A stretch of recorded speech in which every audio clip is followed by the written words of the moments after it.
Have you ever wondered what games you should keep or you should lose? Find out here at Purge Reviews. Hi, welcome to Purge Reviews, where we take two games, we keep one, and we take the other one out of here and purge it. What? No, I'm doing a board game review. No.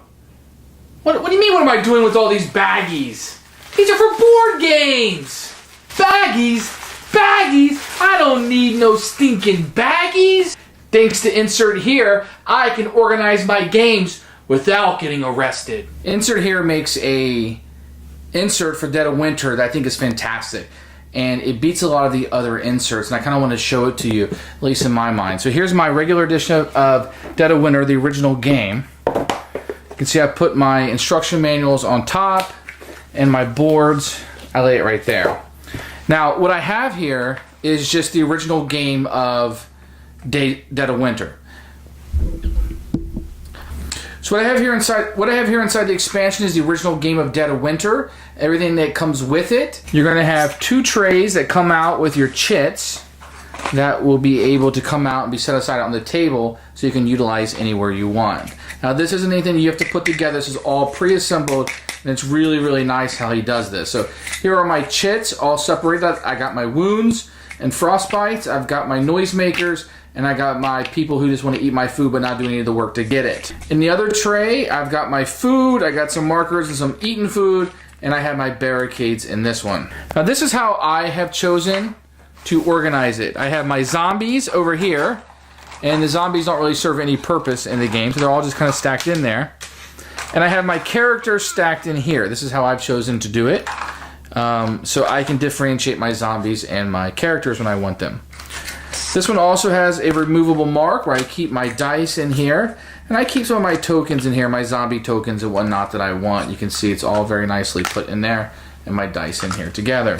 Now I happen to like my cards to be stacked this way, so I put all of the crisis cards. I normally put those in the center. Now I have the crossroads cards. I use the app for this game. I just find that it works a lot better, so whenever I can. So these crossword cards, they don't see much of the light of day. And the character cards, I normally just stick right in here so they can be accessible during the game.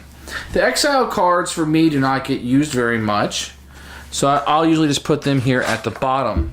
The secret cards, I usually have those, and the betrayal cards I have facing the other way, so I have both the secret cards kind of put together. Now, the way I like to organize those is put those on top of the crossword cards I keep in there with my different scenarios that I have. So I'll put those, on top of the exiles. I don't use those very much at all. Now, this section right here, I've used for all of my cards. On top, I have the starters, and then each of the locations in here. And I have them organized by what they are. You can obviously see that. So I like to have those all in one big pile. So when I want to play the game is kind of already set up for me. I can take my scenario, I can get the secret cards out of here. Like I said, I don't use the crossroads. I have my crisis cards and my characters here as needed. And I have these that I can pop out right beside the board that I'll be playing with, and those slide right back in there. And these, I gotta admit, are super sturdy, guys. This foam core, I like it a lot better than the wooden. I don't have to put it together. It's all put together for me, and it's all cut up, and these are fantastic. So this is the insert here by Robert Searing. Fantastic, fantastic way to utilize this game. I like it quite a bit. I'm tired of having components that look like this and a baggie. I'm so tired of this. Components in this big old bag.